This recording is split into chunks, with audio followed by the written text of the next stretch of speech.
public questions. So we've got, I think, 9 public questions. So if I could start with Lynn Hyatt first, and the petition from residents and others in relation to one of the options for the West Cambridge route. Thank you, Lynn. Thank you.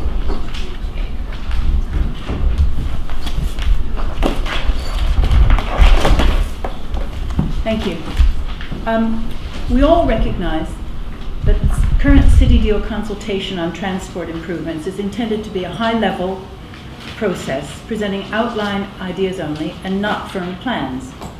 As part of the consultation process, the City Deal has said that it is seeking feedback from the public and encouraging people to express their views. There are many questions that have been asked by a number of people about the quality of the consultation so far. These will continue to be raised to ensure that proper process, timely communication, and objectivity in all the documentation provide the legitimacy that is required for a genuinely consultative democratic process. I'm here today on behalf of the thousands of people who have indeed expressed their views by having signed a petition objecting to one of the City Deal proposals to build a 2-way bus road across the Coton Corridor and through the West Fields of Cambridge. This petition, Evidence of Public Opinion on Option 1C, now confusingly being called 1 South, is being submitted to the board today as part of the Better Busways consultation process. I'd also like to note that in the last 2 weeks, another 88 people have signed the petition. The board, the Assembly, and the Cambridge City Council have all been given copies of papers showing some of the comments made by signatories, including prominent people and experts in their field, along with a summary postcode breakdown of where these petitioners live. This demonstrates that, despite early assumptions and some public statements to the contrary, it is a fact that the majority of petitioners do not live in one particular area of the city. Indeed, this matter is of concern not only across Cambridge or even across the city and nearby local villages. In a very real sense, the whole world is watching, with responses from all over the UK and from 33 countries abroad. Having said that, the vast majority of people objecting to 1 South are from the Cambridge area and know it well. I'm not the only one who's been asking questions at these meetings and who's not always clear afterwards what the answers have been. These matters are complex, no doubt, but since we're all required to submit our questions ahead of time, one has to assume that the board will have had time to confer and consider them before today's meeting. In order to help clarify matters for all those listening to this exchange, I've phrased my question today very simply and ask if you could give me an unambiguous yes or no answer. My question is this: you've called for evidence and are urging the public to come forward with their views. Will these 3,568 signatures against Option 1 South, clear and indisputable evidence of public opinion, be counted in the consultation? Thank you. Thank you, Lynn, and thank you for presenting the petition from, as you say, a large number of people and a significant strength of feeling on the issue.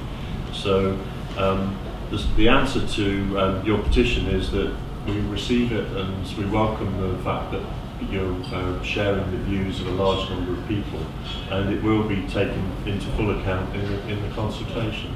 So we will obviously be focusing on the issues that it raises, as well as the that strength in terms of the voice that it is.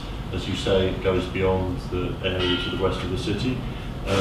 As we've said, and I've said to you, the board hasn't made any decisions. We haven't got any views until we actually look at the analysis of the options and the analysis of the responses that come to us. We have also, including on the website, invited people to propose variations or alternative options, albeit that the board takes the view that there is a need to significantly improve the transport in and out of the city through the west. So we welcome the petition. We do take it seriously, and it will be part of the analysis that will come back on the consultation. Thank you. Question, thank you then. Question 2 is from Dr. Gabriel Fox and Helen Bradbury.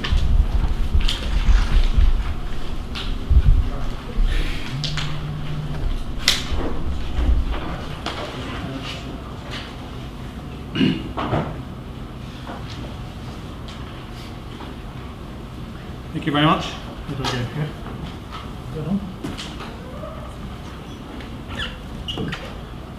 Thank you very much. Thank you for allowing us to pose a question. I'm from Coton Parish Council. I'm the Vice Chair. My colleague Helen Bradbury is here with me. She's the Chair of the Transport Working Group. Just to preface my question, we are, the Parish Council, indeed the majority of people in Coton are very strongly supportive of improved public transport and cycling for communities west of Cambridge. So my question is purely about process. The consultation document, which has been circulated to some homes along the corridor for the Better Bus Journeys programme, is materially inaccurate in 4 respects, and we believe these inaccuracies will have such a significant impact on the response of consultees as to render the entire consultation exercise worthless. Firstly, the potential impact on Coton is misrepresented. The markedly incorrect outline of Coton on the map and the accompanying text both indicate that the route of option 1 south will pass the village to the north, implying to consultees that it will not affect Coton. However, there is no realistic route option south of Madingley Road which would not pass through a significant part of Coton and have a major impact on village life. Furthermore, the project managers who visited us as part of the consultation have refused to rule out the possibility of the route passing right through the centre of Coton. Secondly, the journey times that are published in the document are inaccurate and misleading. The journey time for option 1 south is understated. So not only is the route distance used by Atkins in the document that's in the public domain incorrect, but also the endpoint Grange Road is not a useful one, and passengers would still have a journey of several minutes to get to the city centre. And conversely, the journey time for options 1 central and 1 north are overstated. Atkins in their calculations have assumed that a significant portion of those routes would be on urban highways rather than bus lanes, which is not necessary. Given that the route options are all indicative, the journey times should all be appropriately indicative too, and quoted as a range of, say, 8 to 12 minutes for all 3 options. Thirdly, the potential for cycleway improvements has been misstated. Improvements are described as major for option 1 south, but not for options 1 central and north. However, improvement in cycling facilities is not dependent in any way on the construction of a busway. A separate cycleway running from Madingley March roundabout to Whitwell Way and through Coton, coupled with minor upgrades to the excellent cycleway which already runs along the footpath in Coton, would be inexpensive, high quality and welcomed by local residents. And fourthly, the specific environmental impact has been ignored. There is a generic statement, but specific impact has been ignored. Option 1 south is depicted as passing through a void either side of the M11 before reaching Grange Road. Well, that void in fact includes the Coton Countryside Reserve on one side and the West Fields on the other, both of which are ecologically sensitive and important tracts of land. Option 1 north passes near or possibly through a site of special scientific interest, and you're probably aware that that's been opposed separately by the Wildlife Trust for the region. We believe that if consultees in this process were properly informed on these points, they would form a different view on the relative strength of the options. We therefore believe that the responses obtained from the current consultation will be unreliable and will not be able to be used to guide decision making. In view of the above, will the board agree to distribute additional material to consultees to correct these inaccuracies and allow additional time for responses to be submitted? And will the board agree to be much more collaborative with other stakeholders, such as ourselves, in the development of such additional material and indeed in further consultations on transport issues to the west of Cambridge? Thank you, Dr. Fox. I'm going to ask Wayne Hughes to comment, and then I'll add a few comments. Thanks. Thank you, Chairman. I think just in sort of covering the technical points of the question, I think it's worth saying first of all that we've made clear from the start that this is always a conceptual consultation, so we're looking at broad principles. and they will then be narrowed down at a later stage. So we're not saying that any one of those lines are the precise lines on the map. We're not saying that any one of those sets of journey time savings, for example, are absolutely precise. So just to put that into context, we would expect through the process that the Assembly and this board will go through there to be at least 2 more consultation exercises as part of the scheme development before we actually get onto the ground. And as you go through the process, each one of those consultations becomes more detailed. So at the moment what we're seeking to do is to sift out some principles. We will, picking up some of the points made by the earlier public question at this board, we will make recommendations, we'll present all that information back to the board, and they will then make a decision as to how they wish to proceed. That in itself will not be a final decision. There will be a consultation, and then a further refinement, and then further consultation. So all of the points that you make are ones that will be considered, but they will be considered at the appropriate time. I think just briefly the second point I'd make is that, because you comment quite a bit on the leaflet and a number of people have, that the challenge is always getting the balance right between enough detail and simplicity, because we want the maximum number of responses. We don't want something that's going to turn people off because it's so complicated. I do agree we obviously need somebody that gives enough information, because it's the conceptual stage of the project. There isn't a huge amount of detail that can be put in there. As we move to the next stages, the next version of the leaflet, when we've narrowed it down, will have more detail because we've done more technical work. But as I say, the balance is always to get it right so we get as much public opinion and as much questioning of our proposals as possible. And it is always the case that, as with, I'm sure, a number of groups in the area, people can put in much more detailed submissions than just allowed for on the questionnaire, and we do welcome those, and the board has made that very clear throughout this process. Chair.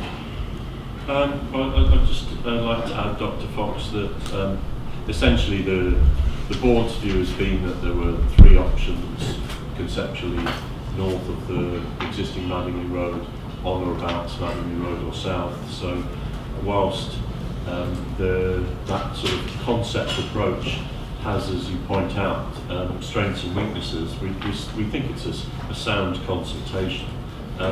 We, as at our meetings, as at the Assembly meetings, and also on the website, invite variations and options, and we do expect them to come forward. So there clearly is a significant difference between, say, the one south option and the others. And I think in the public debate, I think people are informed by yourselves and by information that gets shared.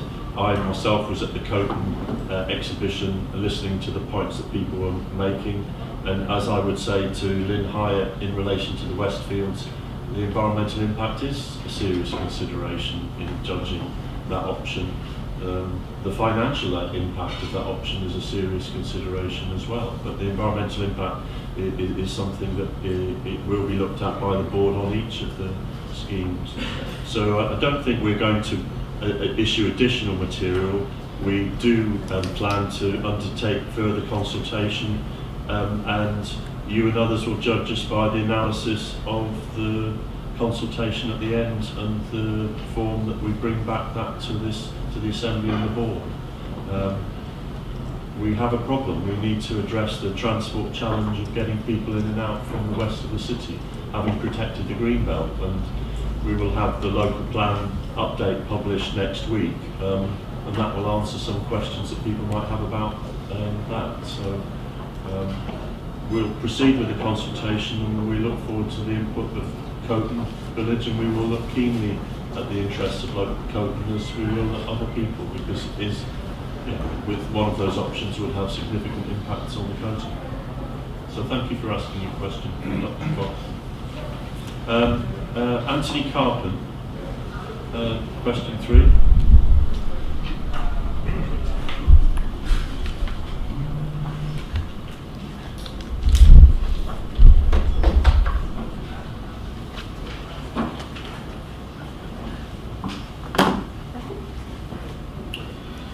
Right, good afternoon ladies and gentlemen, Anthony Carpen.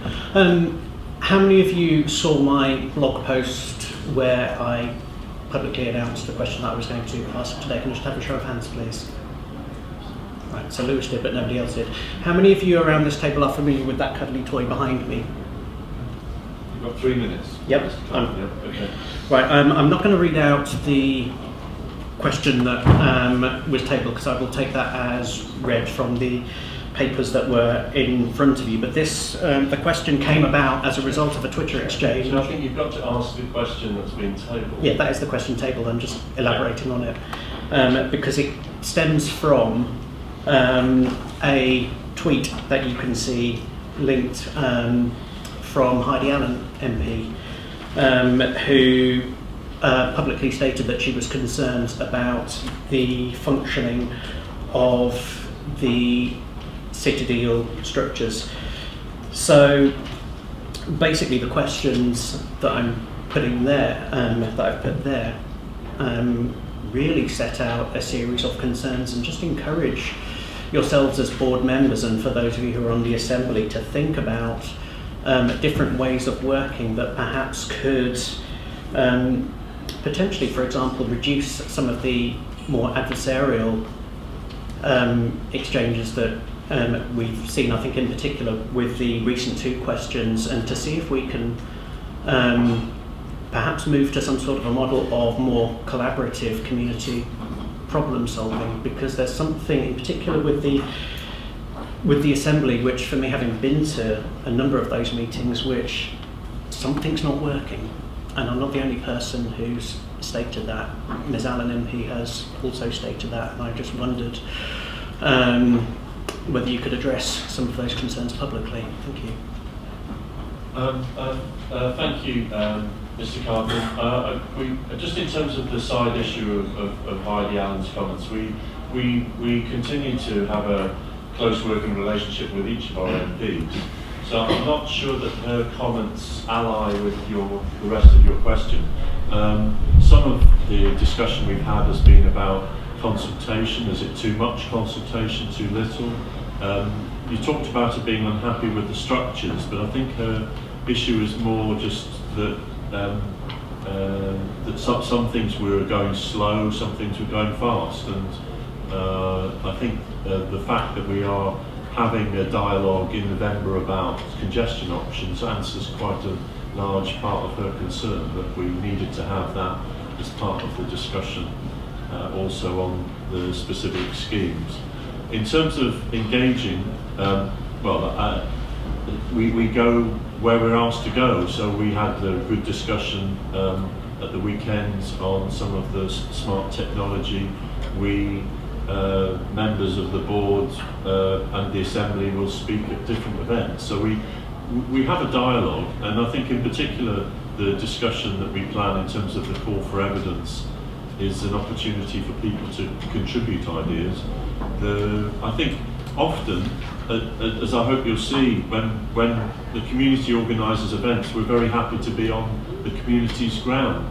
So it isn't necessarily for us to organise the meetings, but we will take part when invited. So the events that you've held over the last year and other people have held, we will be there and will contribute to. Inevitably, when you have a consultation and there are 3 options, there will be people that are in favour or against one or the other options. It isn't a confrontational route, it's a dialogue. We listen, and that helps inform us. Transport is the sum impacts of everybody in the city, and there's clearly issues that we need to involve the public on to achieve any change. But ultimately, the City Deal Assembly and the board structure was set up as part of an agreement with government. So in some fine detail, the arrangements for the Assembly and the board were set up. And our central purpose is to tackle congestion and transport, and part of that is to make sure that we get that second £200 million.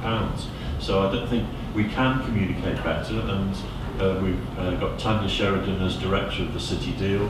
We are aiming and will make an appointment to a communications lead for the City Deal, and we will communicate better the fact that if we do not deliver the level of improvements that we believe we can by 2020, we won't get the ability to do a lot more. So we're open to attend when we're invited. We hope that that is part of the openness, and we will continue to be open. I hope that answers your question. Did Mr. Hughes want to make a response, given I named him in the question, in particular with regards to the presentations that he makes? Mr. Hughes? Chairman, I think really the question is more aimed at how the board wishes to proceed, and I'll clearly work with the board's wishes, so I'll leave that to the board. Okay. Councillor Camp. Yeah, just if I may, Anthony, a question of detail. You mentioned that they're not taking advantage of existing state-funded programmes, such as the NC. You need to press the button. Good idea. Sorry about that. If Apologies, at times you everyone. can't hear, do indicate. Sorry. Yeah, it's just a technical question. In the statement, it's mentioned that we don't take advantage of existing state-funded programmes such as the NCS, and I just wondered if you could clarify for me which NCS you mean. Yeah, NCS is National Citizen Service, launched by the Cabinet Office, and in East Anglia we have a very, very good, I think, inspiring scheme that gets 16 and 17-year-olds involved in community projects. It was a flagship coalition policy. And it's something that I think is a very nice leeway into getting young people involved in and taking part in the democratic processes. And given the Cabinet Office are funding it, I think it's something that you can say to the young people who are on that programme, and there are 3 cohorts that come through every year. As part of that programme, can they make their suggestions on what their ideas are for the future transport of the city, in particular, as so many of them are going to be going to the local sixth form colleges for those in Cambridge. Thank you, Anthony. I did look it up, and that was the only answer I could get was National Citizen Service, so I've got the right thing. Just from my point of view, I don't want to enter into a debate, but I think it'd be really useful for whoever's taking them through their programmes for them to show how a consultation process works and invite them to engage in the consultation process, rather than us actually engaging with them individually as a very separate group. But your comments are made. Thank you. Thank you. Thank you, Mr. Carpenter. Question 4 is from Edward Lee, and there's an attached statement. We've got 3 minutes, Mr. Lee. Can we focus on the issues that the City Deal Board has got particular responsibility for? Yes, Chairman. I will read you an edited extract from what I've submitted, but I believe that all of this is very much within the remit of the City Deal Board. Currently in progress are 7 consultations of major strategic significance for transportation in the region, and a further 4 consultations are shortly to be launched. Has the Executive Board considered seriously the capacity of the general public, residents' associations, businesses, special interest groups and councillors to make considered and meaningful contributions to these consultations? Are you asking too much of council officers to present, collate responses and report on so many consultations? Responding at the Joint Assembly meeting to my suggestion that a solution for the city's congestion problem should be explored before consulting on building bus lanes, Mr. Hughes responded that there was a slight synchronisation issue, a fabulous example of British understatement. The truth of the matter is that the board is already convinced that dedicated bus lanes are necessary, not because they're the best solution or the most cost effective, but because a smarter, more forward-looking, evidence-based solution is politically too challenging to contemplate. Better to stick to the urban planning manual of the 1960s and 70s than be pioneering and innovative like cities in the Netherlands, or Oslo, Madrid, Zurich, Bogota, or even London. Why, after all, pick bus lanes as the top priority when there are so many other strategically critical projects that more obviously need investment and do not depend on how we tackle congestion in the city? Train stations at the Biomedical Campus, Harston, Soham, Fulham, Fulbourn. New park and ride sites around the city, transport hubs serving rural centres, bridges over the railway at Foxton and Yarrow Road, an all-ways junction at the Girton Interchange, a 3-way junction at the A11, A14, a Southern Relief Road. I suggested to the Joint Assembly that a pause in the transport workstream of the City Deal would give you and council officers time to engage with the public properly and to research and trial smarter solutions to the city's congestion. It seems that you all believe that such a move would be suicidal politically and financially. But has anyone actually approached the relevant government minister to sound him or her out? Unlike cities in the first wave of city deals, Greater Cambridge faces a much greater challenge. Unlike unitary metropolitan centres like Leeds and Liverpool, Greater Cambridge is governed by 3 authorities and 101 parish councils. It includes a medieval city, 13 rural centres, 92 villages, and 850 square kilometres of farmland and countryside. Meeting the region's complex transport needs requires pioneering and coherent solutions that necessarily take more time to prepare than simply copying tried and tested precedents that may no longer be appropriate. But if you don't have the courage to talk to central government about adjusting the city deal timetable, then will you at least have the courage to confront the political challenges of tackling traffic management and parking to solve the city's congestion problems? A smarter, more cost-effective solution in the city means more money for South Cambridgeshire, a win-win that all politicians should be happy with. And just as a postscript, if you're serious about making Cambridge a smart city, send people to the Smart City Expo in Barcelona later this month. Thank you, Chairman. Thank you. Well, there's a lot of detail in the question of the 11 consultations that are mentioned. 4 of them are city deal consultations. There are a significant number of other consultations going on. We are a city that depends on asking people what their views are. Your view may be that we should first come up with different solutions and then come back to improving or addressing some of these radial routes and some of the other proposals. The view of the board is that both need to be undertaken, and that hasn't changed. So I don't think what we're doing rules out being innovative and smart. It doesn't rule out considering what the dialogue is during November on tackling congestion citywide.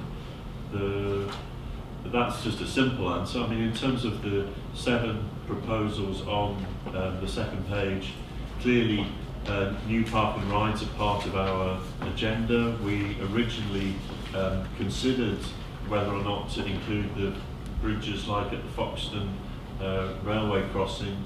At that time, Network Rail were proposing to fund that. Otherwise, we may have come to a different conclusion. But fundamentally, our focus is on the city.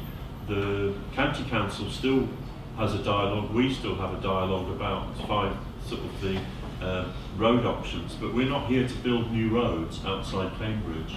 We're here to address modal shift and transport within the Cambridge area. We don't have the funds to or the responsibility to address the A14 or a Southern Relief Road. The dialogue continues with the county council. We are in discussion with civil servants in particular, and they often give us a good guidance. We have been in dialogue with ministers about different aspects over the last year.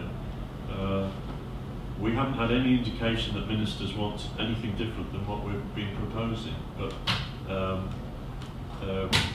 we will continue to look at the options. We will continue in particular to see what comes out of the call for evidence in November. I'm not sure you and we are going to agree on some aspects, but we think both are needed. We think the radial improvements are vital, and we don't overall take the view that what's being consulted on is a backward step. We believe it addresses the needs, including to ensure that the housing that is being built outside Cambridge is connected to the city and to different parts of it. I think we'll beg to differ on that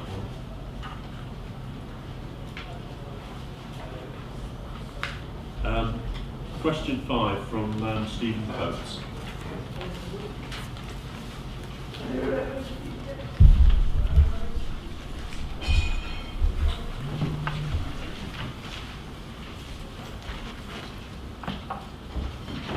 We should set aside our differences and work together to create the right environment to sort out Cambridge's congestion problems.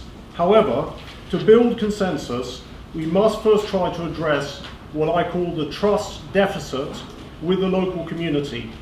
This is about the right political leadership versus just infrastructure leadership. We need to create the right conditions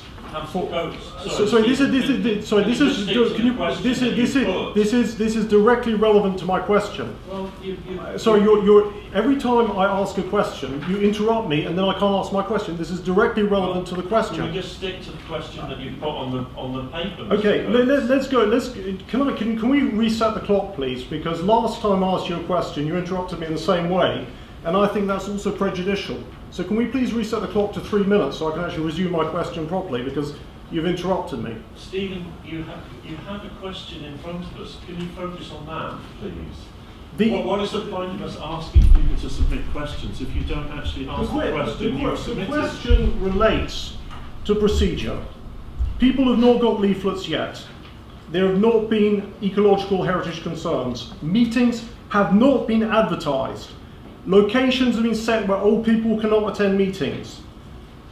You have criticised people for being middle class and indicating to them that they have not necessarily got a right to give a view because they're affluent. Also, if we're going to go into the specifics of the question, let's talk about last night's meeting.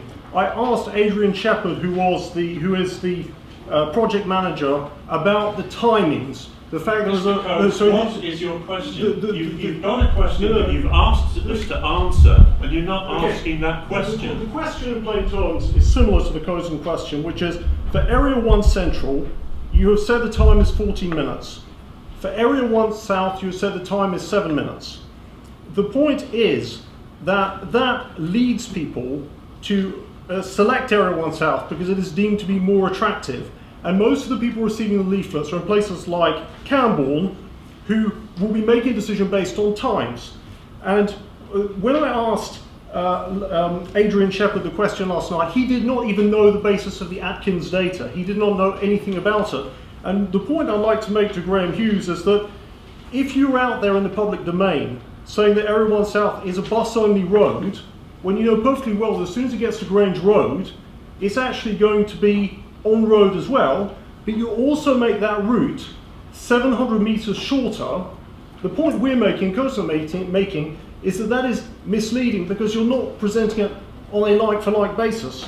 So I challenge the assumption I was not pursuing my question, because what this goes to is the heart of a consultation where you claim that we're talking about generic fuzzy issues of South, etc., but you also give people comments like better bus route, one is a lot quicker, and also misleading statements about cycle paths, which you know will make people in places like Camborne, who have not studied the details, select Area 1 South. So my question is, when are we going to get a fair consultation? I came here saying I wanted to build bridges and to find common ground, as hard as that may be, but there has to be a basis of mutual respect where people in West Cambridge can frankly take an interest in their local area and actually get proper answers to things and not be accused of being middle class when they ask questions, etc., which is what you did at the county council meeting. Well, firstly, on the point of straight accuracy, there was no discussion about that during the item on the city deal and on planning. We were having a discussion, Mr. Coates, later in the evening about area committees, and I made the point that there were sections of the community that didn't have a voice, and that sections of the community did get a voice at area committees. What you have done is just misrepresented any linkage with what I said. It had nothing to do with these issues. We were talking about area committees, if you were at the meeting at that point. And if you misrepresent what I say, then I have to respond. On the factual question, you've asked about the timings on the south route versus, you haven't stuck to the question, well that's fine, that seems to be your way. But in terms of the question that is of substance, you've asked about the timings of the journeys on the different routes. So I don't know, Mr. Hughes, if you can just add a little bit about the issue of how the times were put together and assessed by Atkins and others in the preparation of the information on the routes, one north, one central and one south, please. Thank you, Chairman. And I think before I just go into that, I mean, just to be clear to Mr. Coates, and you implied that we're, through this consultation, trying to lead people to give a particular response. I mean, just to be absolutely clear, we're not trying to lead anybody from any part of the City Deal area or indeed beyond to give a particular response. We're giving very outline details because that's what it is at this stage. And everybody from across the area is welcome to make whatever views they feel are relevant. All of those views, I can absolutely assure you, will be considered very carefully in our recommendations.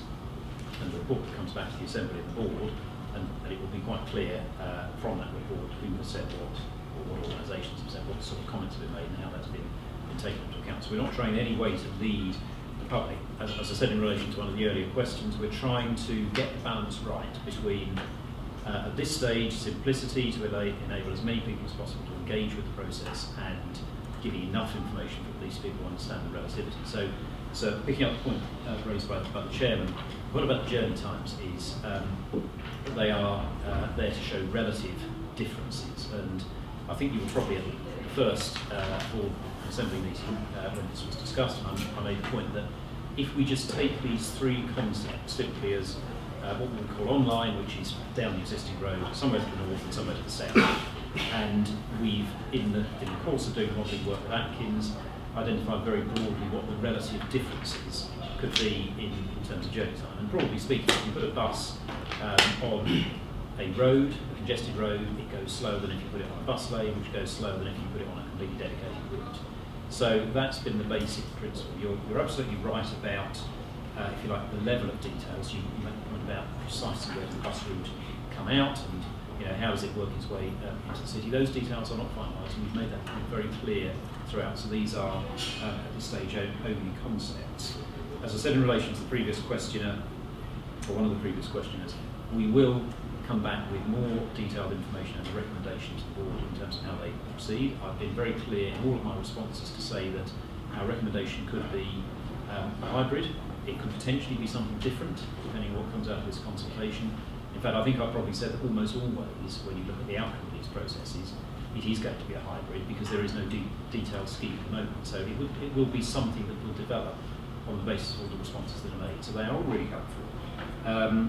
But it's just very, very early in the stage of the process to ask some of the detailed questions. I can understand if people want to have the answers to, but we're not dealing with that level of detail at the moment. We will at a point in the future, and we will engage fully with all sections of the community as we do that.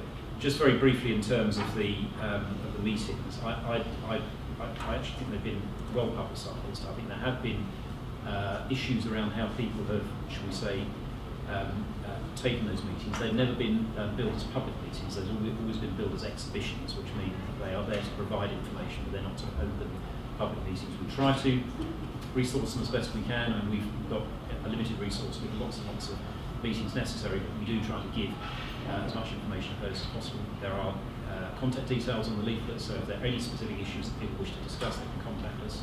We'll seek to do our best. So yeah, we are trying to manage all of the comments that come through. We're trying to provide as much information as we can, and we'll continue to do that. So if there are other things you need from us, please let us know. We'll do our best to help you, and others, of course.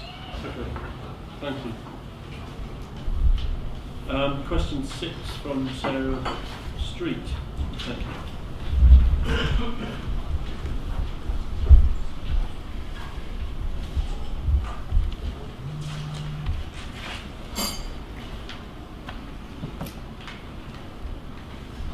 Hello, thank you for this opportunity. My question is, why have no ecological and visual impact statements been provided in the leaflets for the A428 bus proposals? Several highly respected ecologists and historians have objected to the option 1 Area South route, and yet their concerns are not being addressed. Also, as Cambridge is an important historic city, understanding the impact of the routes on the setting of Cambridge is critical. How can the consultation not have taken these two vitally important aspects into consideration? And as we know from a procedural standpoint, the draft proposed route of option Area 1 South goes directly against the ruling of the High Court in 2008, which stated that the Coastal Corridor is critical for the setting of Cambridge. Why has this not been taken into account in tabling this option? And before you answer, may I just make one small further point on the consultation process? As I understand it, the process started on the 12th of October and is due to close on the 23rd of November. We've been told several times by City Deal representatives that all addresses north of Barton Road and to beyond the Madingley Road have received the leaflet through their letterboxes. The PowerPoint presentation given in this room by the City Deal officers on the 14th of October contained a list of places for the leaflet distribution. This list excluded Newnham. We were told that GP surgeries would have copies of the leaflets. The only doctor's surgery in Newnham is Newnham Walk, and they haven't seen any of the leaflets. I went around Grange Road, Selwyn Gardens, Cranmer Road, Perry Court, Clark Maxwell Gardens, Dane Drive this morning, and nobody had had the leaflets. I'm wondering when they will get them, as the consultation is due to close on the 23rd of November. Well, if I can just pick up a couple of points. In terms of the overall assessment, I mean, these are three options where the landscape, the ecological, the wider impacts of each of those schemes will be fully taken into account by the board before there's a further stage of consultations. And it would only be at that stage, when there's a proposed scheme, that the detailed ecological analysis would take place. It isn't that there's a lack of commitment to assessing that, and that will be one of the factors that the board will take into account in making assessment. May I interject for that? No, you can't. I'm sorry. I just want to answer your question, and I want to ask Mr. Hughes to answer a further part. So you've asked about the distribution of the leaflets, and then perhaps Mr. Hughes, you could also say something about the next stage of the consultation. Thank you, Chairman. And maybe just touching on that ecology point, and just to reiterate what the Chairman's made, which is that I've said it in relation to a couple of the questioners today, we're just not at a stage, because you need a detailed scheme to be able to assess in any sort of decision. How can the public pass an opinion on which is the favoured route if they can't? Well, my point is, until we have a detailed scheme, because clearly if you put a route there or you put a route there, it'll have a different ecological impact, and that's whether it's north, south, or down the centre. So we need to get the concepts clearer. And this, I have to say, is up and down the country, the way that schemes are developed, because you can't do all of the ecological and very detailed studies on an almost infinite number of schemes. You need to actually narrow it down so you have something that is manageable in terms of the scale of the task on assessing that. I would say in terms of ecological impact, I mean, it is terribly, terribly important. County Council and absolutely certain City Deal Board and the Assembly take that very seriously. It is, as with all things, a matter of balance. There are very, very few things in the business that we deal with are absolute, and so absolute you simply cannot do something. And there are certain instances, but very rarely. More often than not, it's a matter of balance and about how you mitigate and how you manage that situation. So again, we're not at the point where we would necessarily rule anything out on the basis of a perceived, in this case, ecological issue. We need to get a bit more clarity on what it is we're dealing with, and then we can do the studies and the technical work which will identify either whether we can or we can't go into particular areas. You raised the point about the High Court judgment. I think all I'd say is yes, we are very much aware of that, but it's something that throughout the process does need to be considered. But until we have greater clarity on what we're dealing with, it's difficult to build in its precise implications. But I can assure you we are aware of it, and we will continue to be aware of it as we go throughout the process. Just finally, the Chairman raised a point about the leaflets, and so first of all, apologies if there are areas that have not received the leaflets. We set out to deliver them over a specified area over a period of time. We contracted a company that we and I know other council partners have used in the past, but we were aware from people like yourself, but certainly local elected representatives, we were aware in October that some of the leaflets hadn't been delivered, particularly Coaching. So we put in place measures, and so the team actually went out there and delivered themselves. We contracted another leaflet distribution company. But what I would say is that if, this is my colleague on my right, Brian Stinton, who's been leading on this project, if there are areas that you are aware of that still haven't been dealt with, but if maybe offline, if we can have a conversation to make sure that we cover everything off, because we do need to get legal. If there are things that have not been covered that we believe have been, because because we've been told by the distribution companies they're happy, we need to know that, so we'd like to have a discussion with you, but it's probably easier to conduct that, not across this table, but directly so we can get all the So if there are streets, Sarah, that haven't been delivered that you want to give us a list of, then we will. If you list the streets, because we know that some have been delivered in Newton. The GP surgery in Newnham hasn't seen them. Okay. And Chairman, I mean, it is really helpful to get this sort of intelligence. I'm not dismissing it at all. If there are issues that haven't been dealt with, we will go and deal with them. I think Grange Road hasn't seen them. all we need to know is, because we need to pick it up with the distribution company as well if things have not been dealt with. We need to put it right first, and then we will pick it up with them. So if we can have that conversation offline, I suggest that Brian maybe has that conversation to make sure we get it, if you like, recorded. We deal with the distribution company, we also deal with the distribution if there is a real issue. So I can commit we'll do that. Thank you. If you can let us know which streets haven't had them, and we'll also arrange some for the Newnham doctor's surgery. Question 7. Richard Taylor. Thank you. I'm Richard Taylor. I'm a resident of Milton Road in Cambridge. I'd like to make some suggestions in advance of your decision later on if to consult on the proposals for Milton Histon Road, or how to consult on the proposals for Milton Histon Road.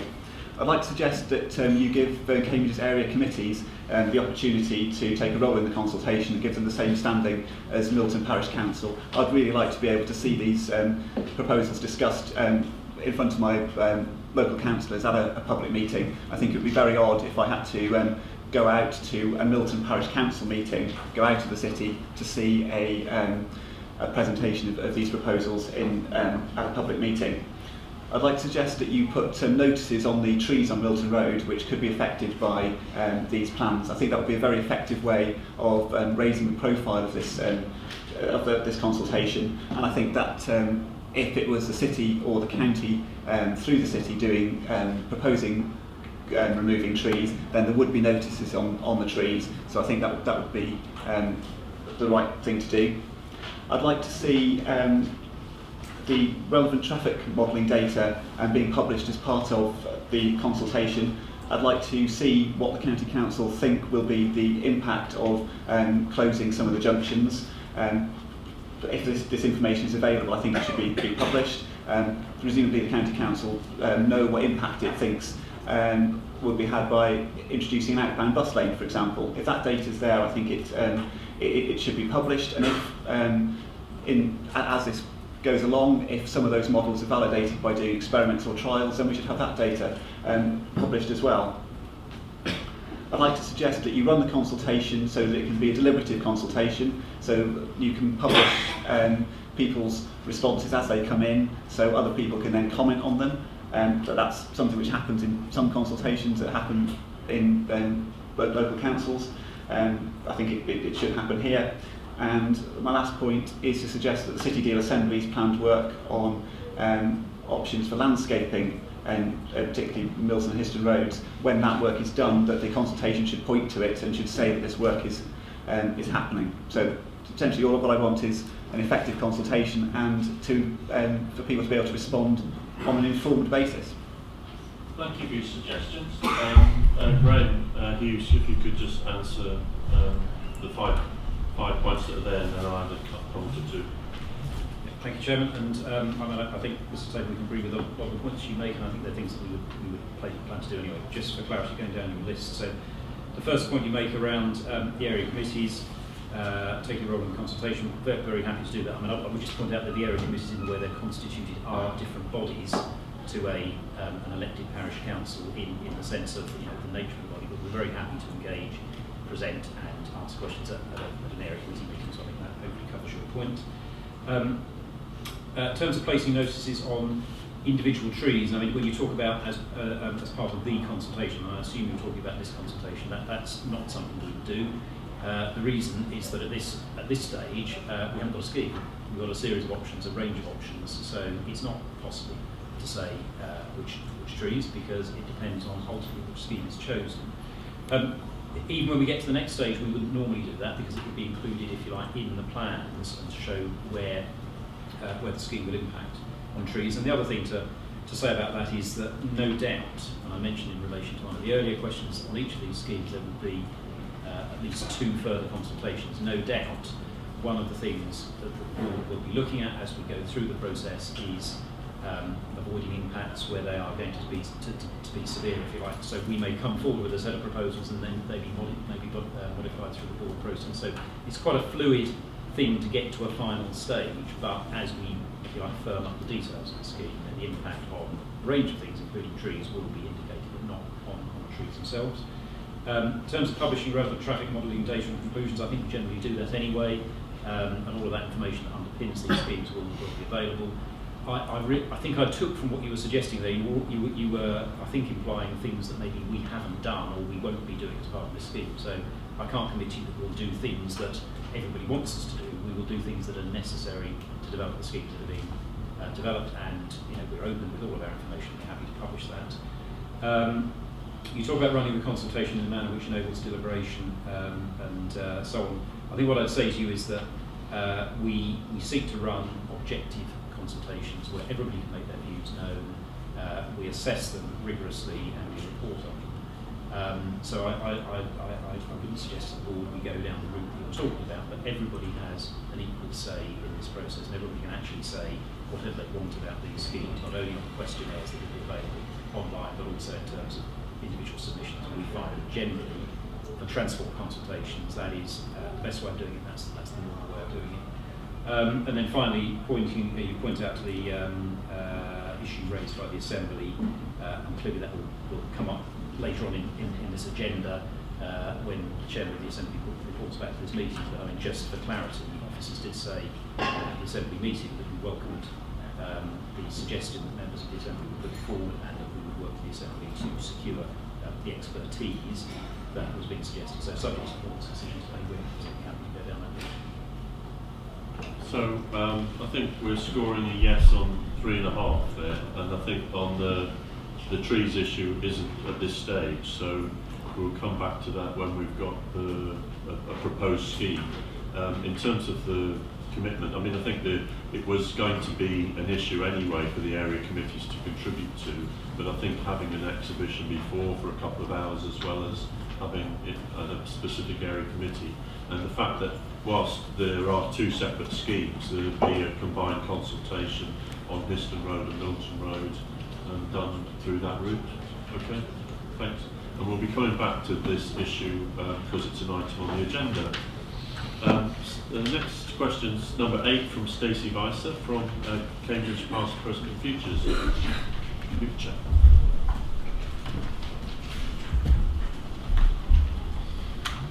Thank you, Chair.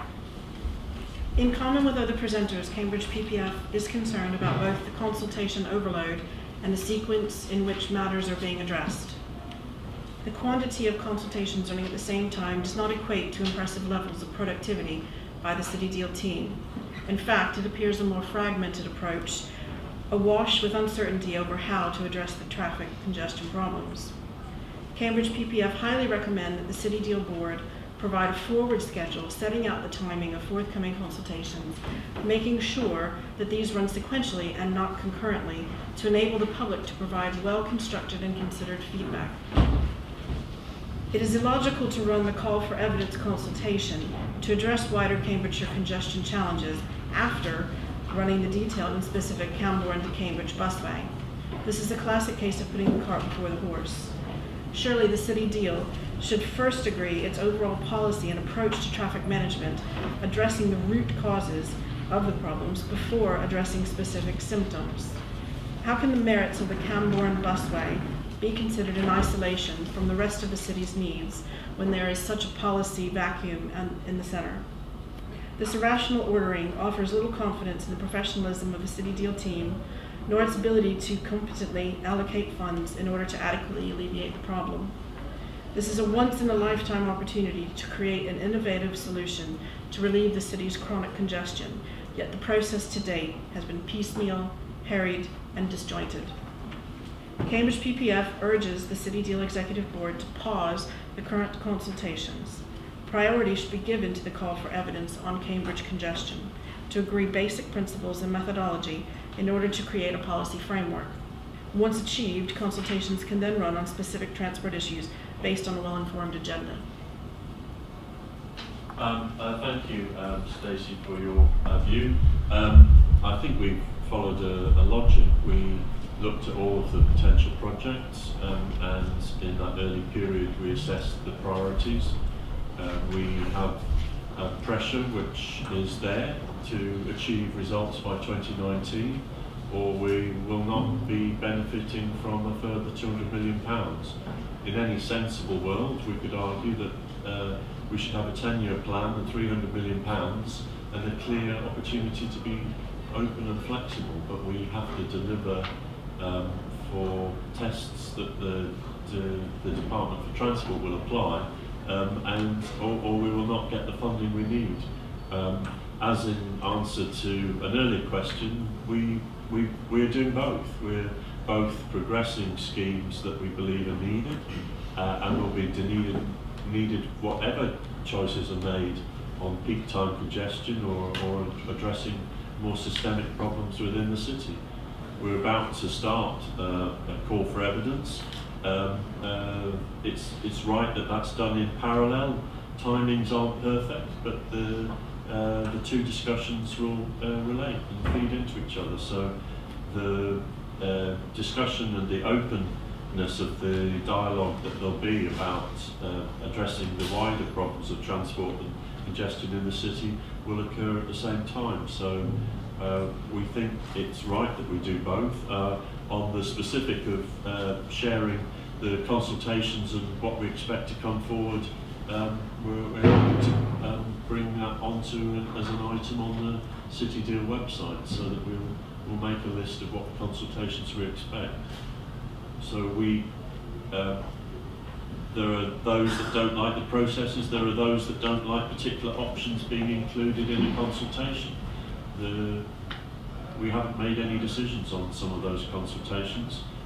We have to crack on and listen to people, gather the evidence and make decisions. So we may not share your view. We have the view that each of these radials needs to be improved in different ways, and whilst that will link up with the overall amount of traffic coming into the city, we need to address those radials anyway. And we've had one meeting, and we're very happy to have further meetings with Cambridge PPF. Cambridge PPF. Thank you. And last but not least, Cambridge Cycling Campaign. Robin Hayden.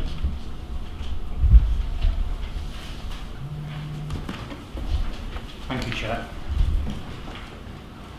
We have successfully engaged with many developments in the local area, from Northstowe to Wing in Cambridge. And early engagement has created much better cycling infrastructure in those developments and around. We seem to be missing out on that early engagement with the City Deal proposals.